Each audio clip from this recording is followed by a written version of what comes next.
Social మీడియాలో cockroach Janata పార్టీని దాన్ని ఫ్లోట్ చేసి ఎక్కడో అమెరికాలో ఉన్నటువంటి అభిజిత్ మరి ఇవాళ దేశవ్యాప్తంగా సంచలనం సృష్టించాడు.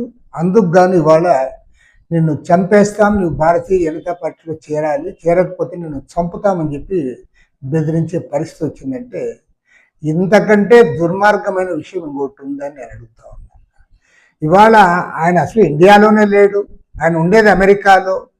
ఆయన సోషల్ మీడియాలో ఫ్లోట్ చేస్తే దానికి కోట్లాది మంది యువకులు ప్రజలు స్పందిస్తున్నారు, దానికి మద్దతు ప్రకటిస్తూ ఉన్నారంటే కేంద్రంలో అధికారంలో ఉన్న నరేంద్ర మోడీ ప్రభుత్వము సిగ్గుతో తలదించుకోవాలని డిమాండ్ చేస్తాం.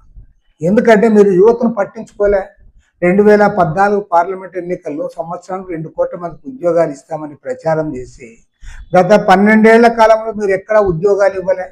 నిరుద్యోగుల్లో తీవ్రమైన అసంతృప్తి ఉంది, రైతాంగంలో అసంతృప్తి ఉంది, గ్రామీణ ప్రజలకు మీరు చేసింది ఏమీ లేదు. కాబట్టి వాళ్ళ ప్రజల్లో పెరుగుతున్న అసంతృప్తిని ఆ రకంగా వారు వ్యక్తం చేస్తే స్వచ్ఛందంగా, అందులో ఎవరి ప్రచారం లేదు, మరొకటి లేదు, ఏం లేదు. సోషల్ మీడియాలో ఎవరంతటి వాళ్ళు కోట్లాది మంది ఆ ప్రచారంలో పాల్గొంటూ ఉంటే అసలు ఎందుకు ఇంత తీవ్రమైన అసహనం ప్రజల్లో ఉంది, వ్యతిరేకత ఎందుకు వచ్చింది, వారి ఇష్యూస్ ఏమిటి అనేది చర్చ జరగకుండా నీవు అమెరికాలో ఉండి పెట్టావు కాబట్టి నువ్వు అమెరికాలో ఉన్నా సరే నేను చంపుతావు, లేదా నువ్వు బీజేపీలో చేరమని చెప్పి మీరు బెదిరిస్తూ ఉన్నారంటే బీజేపీలో చేరితే చాలు. ఇప్పుడు ఆల్రెడీ మీరు ఆ పనే చేస్తూ ఉన్నారు. మీరే అవినీతి పరులను ముద్ర వేస్తారు, కేసులు పెడతారు. వాళ్ళు ఎప్పుడైతే మీ బీజేపీ కండువా కప్పుకుంటే వాళ్ళందరూ కూడా వాషింగ్ పౌడర్ నిర్మా మాదిరి వాళ్ళు బ్రహ్మాండంగా పవిత్రులు అయిపోతూ ఉన్నారు.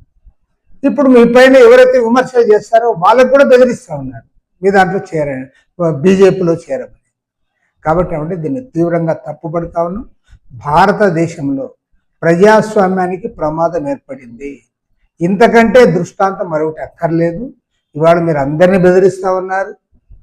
మీరు తర్వాత కొంతమందిని ఉపా చట్టం కింద జైళ్లలో నిర్బంధిస్తూ ఉన్నారు.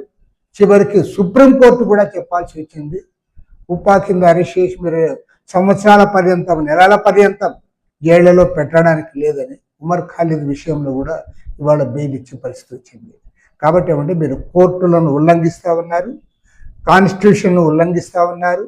మీరు డెమోక్రసీ ఏమాత్రం మీకు వంటబట్టలేదు.